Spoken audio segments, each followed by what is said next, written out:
At nagbabalik na naman po ang inyong mga podcaster. Ako si Pods Bomb. Ako naman si Pods Chanley. At narito tayo sa segment na Pillow Talk. Pillow Talk anymore. Good day sa inyo mga podcallers. Narito naman ang segment na Pillow Talks. Ako si Pods Chanley. Ako si Pods Bomb. At narito ang ating venue sa General Trias Cockfight Grand Coliseum.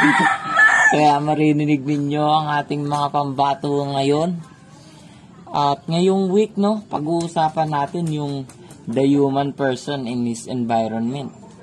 Dito, partner, ang pagkakatanda ko, yung iba't ibang approach natin sa environment. Tama. At nahati ito sa tatlo. Alam ba yun? Oo, partner, alam ko yun. Isa yung cosmocentric approach, theocentric approach, at saka yung anthropocentric approach. Bale, ang ibig sabihin pala, ang cosmocentric approach ay may natatawag na, bunso, mamaya na!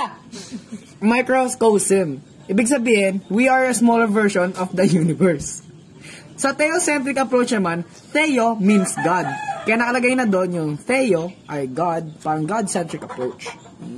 Sa anthropocentric approach, anthropos ay Greek word para sa man. Kaya, napakaganda ng lesson natin ngayon dito. Mga interesting ito. At paano kaya ang ating mga podcallers? Narito na ang una. Hello po. Ako po si Sean Bobadilla, and one of the approaches in environment is the cosmocentric approach. In this approach, whatever humans do, it will affect everything else because everything in this world is interconnected. And human beings are microcosm, which means the universe is reflected in us. The body itself, if humans are taking care of their body, so they do it in their environment. Maraming salamat, podcaller number 1. At may tumatawag na para sa ating pangalawa. Hello po, ako po si Adrian Apulog. At ang naintindihan ko po is yung theocentric approach, na which means God-centric approach, refers to an understanding coming from a religious interpretation.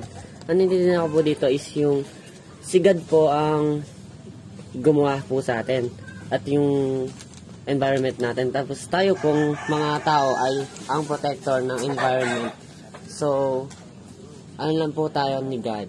Ang God po ang mas malakas sa ating lahat at tayo lang po ay stewards.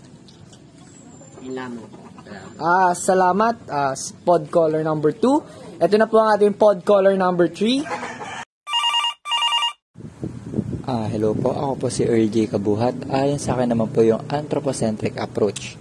Yung anthropocentric approach naman po ay yung mga tao po ang makapangyarihan, hindi naman po sa makapangyarihan, kaya niyang kontrolin yung environment, yung power na environment. Like ngayon po, ngayon nagagamit natin yung power na environment, like yung mga nakukuha po natin pagkain galing po sa mga puno, mga isda sa dagat, kaya po natin silang kontrolin para po sa atin. Ayun lang po.